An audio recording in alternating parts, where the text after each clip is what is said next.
తెలంగాణలోని ప్రసిద్ధ పురాతన శివాలయాలలో విలాసాగర్ త్రిలింగ సంగమేశ్వర ఆలయం ఒకటి. ఇది రాజన్న సిరిసిల్ల జిల్లా బోయినపల్లి మండలం విలాసాగర్ గ్రామంలో ఉంది. దీన్ని దక్షిణ కాశీ అని కూడా పిలుస్తారు. ఆలయ విశేషాలు: 3 గర్భగుడులు. ఒకే ఆలయంలో తూర్పు, ఉత్తరం, దక్షిణం వైపు ముఖంగా ఉండే 3 గర్భగుడులలో 3 శివలింగాలు ప్రతిష్ఠించబడ్డాయి. ఇది ఈ ఆలయాన్ని ప్రత్యేకంగా నిలుపుతుంది. కాకతీయుల కళా వైభవం.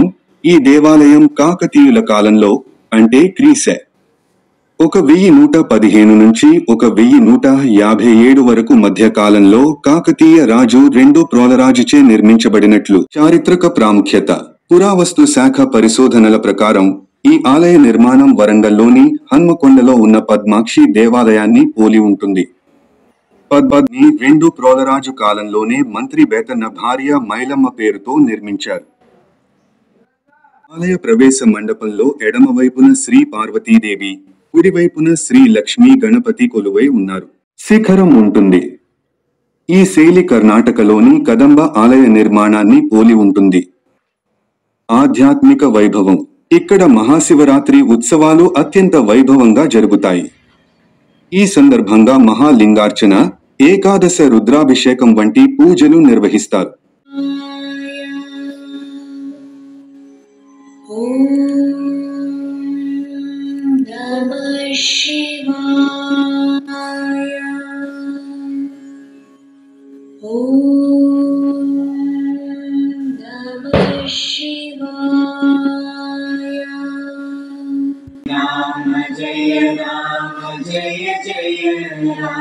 ఆలయ ప్రవేశ మండపంలో ఎడమవైపున శ్రీ పార్వతీదేవి, కుడివైపున శ్రీ లక్ష్మీ గణపతి కొలువై ఉన్నారు. 3 గర్భగుడులలో ఉన్న 3 శివలింగాలు ఒకే విధమైన కొలతలతో సుమారు 5 అడుగుల 5 అంగుళాల ఎత్తులో ఉంటాయి. ప్రతి గర్భగుడి పైన 10 మెట్లతో పిరమిడ్ ఆకారంలో నిర్మించిన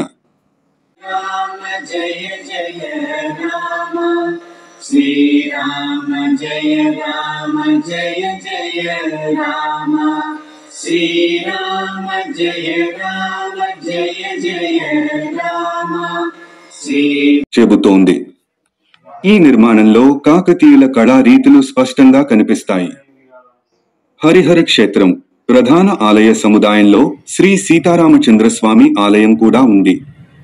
దీనితో ఇది శైవ, వైష్ణవ సంప్రదాయాలను కలిపి ఉండే హరిహర క్షేత్రంగా ప్రసిద్ధి చెందింది. నిర్మాణ శైలి. ఆలయప శ్రీరామనవమి కూడా ఈ ఆలయంలో ప్రముఖంగా జరుపుకునే పండుగ. ఆలయ స్థానం. ఈ దేవాలయం కరీంనగర్ పట్టణానికి 23 కిలోమీటర్ల దూరంలో ఉంది.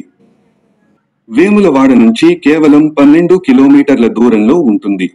ఈ పోలిక విలాసాగర్ ఆలయం ప్రాచీనతకు నిదర్శనం. తెలంగాణలోని ప్రసిద్ధ పురాతన శివాలయాలలో విలాసాగర్ త్రిలింగ సంగమేశ్వర ఆలయం ఒకటి. ఇది రాజన్న సిరిసిల్ల జిల్లా బోయినపల్లి మండలం విలాసాగర్ గ్రామంలో ఉంది. దీన్ని దక్షిణ కాశీ అని కూడా పిలుస్తారు. ఆలయ విశేషాలు: 3 గర్భగుడులు. ఒకే ఆలయంలో తూర్పు, ఉత్తరం,